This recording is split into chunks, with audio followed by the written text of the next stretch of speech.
കാസർഗോഡ് ജില്ലയിലുള്ള പൊള്ളപ്പൊയിൽ എന്ന ഗ്രാമത്തിലുള്ള പയ്യാടക്കത്ത് വീട് എന്ന ഒരു നായർ തറവാടിലെ പുരാതനമായ ഒരു ക്ഷേത്രമാണ് കൊറക്കോട്ട് ഭഗവതി ക്ഷേത്രം. പയ്യാടക്കത്തുകാരുടെ ഭരദേവതയാണ് കൊറക്കോട്ട് ഭഗവതി. എല്ലാ വർഷവും ധനുമാസം 8-ാം തീയതിയാണ് അവിടെ കളിയാട്ട മഹോത്സവം നടത്താറുള്ളത്. ഇപ്രാവശ്യം രണ്ട് കളിയാട്ടങ്ങൾ ഉണ്ടായിരുന്നു. അതിൽ പയ്യാടക്കത്തുകാരുടെ ഭരദേവതയായ ഭഗവതിയെക്കുറിച്ച്, കൊറക്കോട്ട് ഭഗവതിയെക്കുറിച്ച് ഉള്ള ഒരു വീഡിയോ ആണ് ഞാനിവിടെ അവതരിപ്പിക്കുന്നത്. ഈ രൗദ്ര ഭാവമുള്ള കൊറക്കോട്ട് ഭഗവതി ശാന്തസ്വരൂപിണിയും കൂടിയാണ്. വീഡിയോയിലേക്ക് ഞാൻ പ്രവേശിക്കുന്നു. നിങ്ങൾ ഭക്തിപൂർവം ഈ വീഡിയോ കാണണം, സബ്സ്ക്രൈബ് ചെയ്യണം, ലൈക്ക് ചെയ്യണം, കമൻറ്റ് ചെയ്യണം എന്ന അപേക്ഷയോടുകൂടി വീഡിയോ തുടങ്ങട്ടെ. നമസ്കാരം. 10-ലേറെ ഉപഖണ്ഡങ്ങളുള്ള ഈ വീഡിയോയിൽ ആദ്യത്തെ വിഭാഗമായ മുഖത്തെഴുത്ത്, ഭഗവതിയുടെ തെയ്യക്കോലത്തിനുള്ള മുഖത്തെഴുത്താണ് ഈ കാണുന്നത്. മുഖത്തെഴുത്ത് ഒരു പ്രത്യേക തരത്തിലുള്ള മുഖത്തെഴുത്താണ് ഭഗവതിക്കുള്ളത്, ഭംഗിയുള്ള മുഖത്തെഴുത്ത്. ഇത് കിരീടധാരണത്തിന് മുന്നുള്ള ഒരു പ്രക്രിയയാണ്. കിരീടം ഇതിൻ്റെ മുകളിലാണ് ഭഗവതിയുടെ തെയ്യക്കോലത്തിൻ്റെ കിരീടം വയ്ക്കുക. തെച്ചിപ്പൂവ് കൊണ്ട് അലങ്കൃതമായ ഒരു ഇരിപ്പിടത്തിൻ്റെ മേലെയാണ് കിരീടം വയ്ക്കുക. ഇത് ഭഗവതിയുടെ അരപ്പട്ടയാണ്. കുരുത്തോല കൊണ്ട് ഉണ്ടാക്കിയ ഒരു അരപ്പട്ട. ഇത് 2 ചെവികളിലും ഉള്ള അലങ്കാരങ്ങൾ. ഇത് കഴുത്തിലുള്ള ഒരു അലങ്കാരമാണ്. ഇനി ഈ മുഖത്തെഴുത്തും കിരീടത്തിനുള്ള പ്രലൂഡും നടത്തുന്നത് അണിയറയിൽ വെച്ചാണ്. നേരെ മുടിയേറ്റുവാനായി, കിരീടമേറ്റുവാനായി, ഇതിനെ മുടിയേറ്റ് എന്നാണ് പറയുക, കിരീടമേറ്റുവാനായി ക്ഷേത്രത്തിൻ്റെ മുന്നിലേക്ക് ഭഗവതിയുടെ കോലം കെട്ടിയ ആൾ നീങ്ങുന്നു. ഇതാ മുടി, ഭഗവതിയുടെ കിരീടം. അതിന് മലബാറിൽ മുടി എന്നാണ് പറയുക. മുടിയാണ് വെക്കുന്നത്. നോക്കൂ, അതാണ് അരപ്പട്ടയും താഴോട്ടുള്ള വസ്ത്ര ആഭരണവും. പന്തമാണ്. ഞാൻ പറഞ്ഞു നേരത്തെ, ഒരു രൗദ്രദേവിയാണ് കൊറക്കോട്ട് ഭഗവതി, അല്ലെങ്കിൽ പയ്യാടക്കത്ത് ഭരദേവത. അത് അരപ്പട്ടയിൽ 4 പന്തം കൊളുത്തി ആണ് ഈ ആരംഭം, ഭഗവതിയുടെ ആരംഭം. ആദ്യ പകുതിയിൽ രൗദ്രരൂപിണിയും 2-ാം പകുതിയിൽ സൗമ്യഭാവത്തിലുമാണ് ഈ ഭഗവതി കോലം തെയ്യം ആടുന്നത്, തെയ്യാട്ടം ആടുന്നത്. ഇതാ പന്തത്തിന് തീ കൊളുത്തിയിരിക്കുകയാണ്. തീയുടെ മുൻപിലാണ് ഭഗവതി. അരമണിക്കൂർ നിങ്ങൾക്ക് ആ കണ്ണിൻ്റെ ഭാവം നോക്കൂ, രൗദ്രഭാവം മെല്ലെ കൊണ്ടുവരികയാണ്. നോക്കൂ, തെയ്യാട്ടം തുടങ്ങി. അമ്പലത്തിൻ്റെ മുന്നിൽ, ക്ഷേത്രത്തിൻ്റെ മുന്നിൽ നോക്കൂ, രൗദ്രരൂപിണിയാണ്. ഇത്ര വലിയ കിരീടവും പന്തവും എടുത്തിട്ട് അങ്ങനെ രൗദ്രരൂപത്തിൽ കളിയാടുകയാണ്.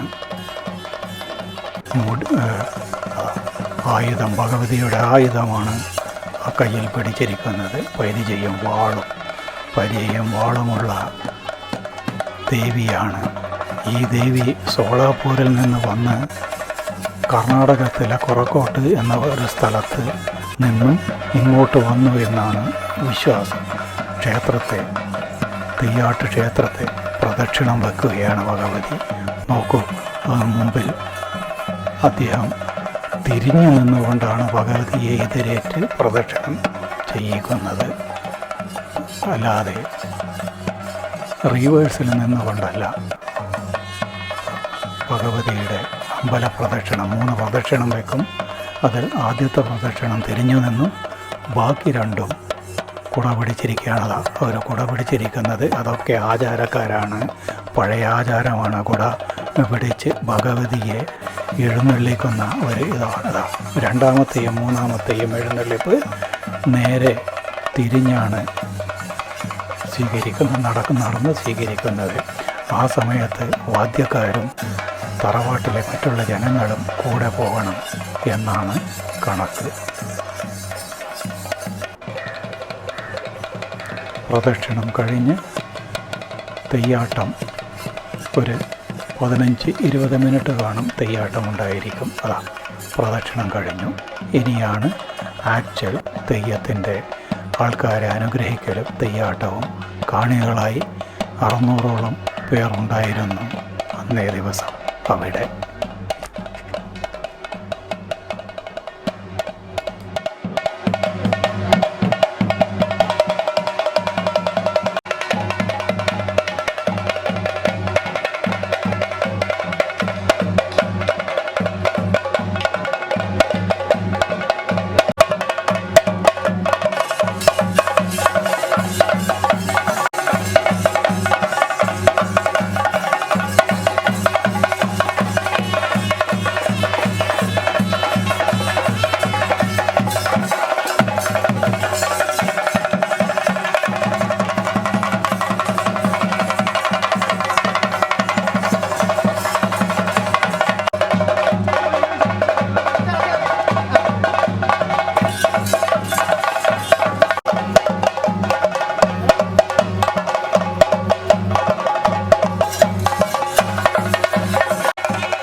ഇരിക്കട്ടെങ്കിലും എല്ലാം നേർവഴിക്കാക്കി തരണം.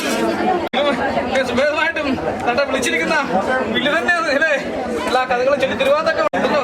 അതിലെങ്കിലായിരിക്കട്ടെ. അന്നേരം പലരും ചിലരും കയറിയിരിക്കുന്നതായ ശപഥമല്ലോ ഇന്ന്. പ്രാർത്ഥന തന്നല്ലോ അല്ലേ? ഞാൻ 2 ലക്ഷം ഉപേക്ഷിക്കണേ.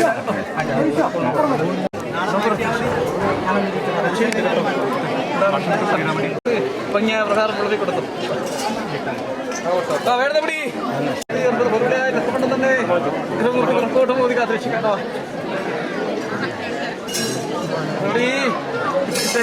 ഇങ്ങനെ ഇരിക്കുന്ന ഈ ചൈതന്യ വേണ്ടപടി സങ്കടത്തിൽ വിളിച്ചിരിക്കുന്ന വിളിയൊക്കെ ഉണ്ട്.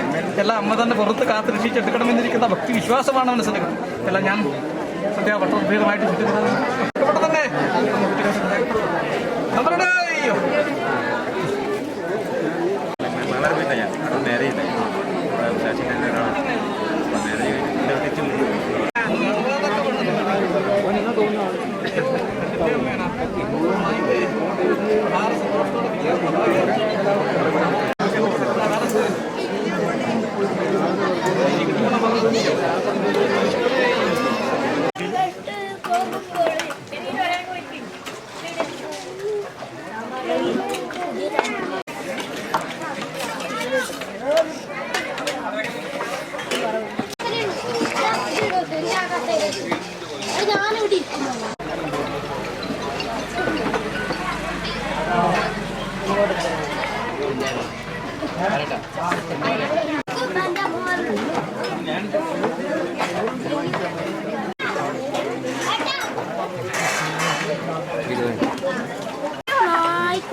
എന്റെ ക്ലാസ് ചെയ്ത്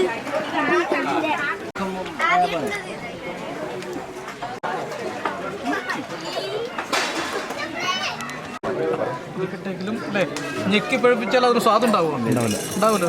തൻകിലെ വിളിക്കണ്ടേ? കാലം വൈകിക്കണ്ടാകട്ടോ. എന്നെ വിളിച്ചതിൻ്റെ അനുഭവം നിങ്ങൾക്ക് കിട്ടിയില്ലേ അല്ലേ? ഈ കാലം വൈകാൻ അതിനെ ശോഭിതമാവും കേട്ടോ.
കുടുംബക്കാർക്കൊന്നും പറയാനുണ്ടോ?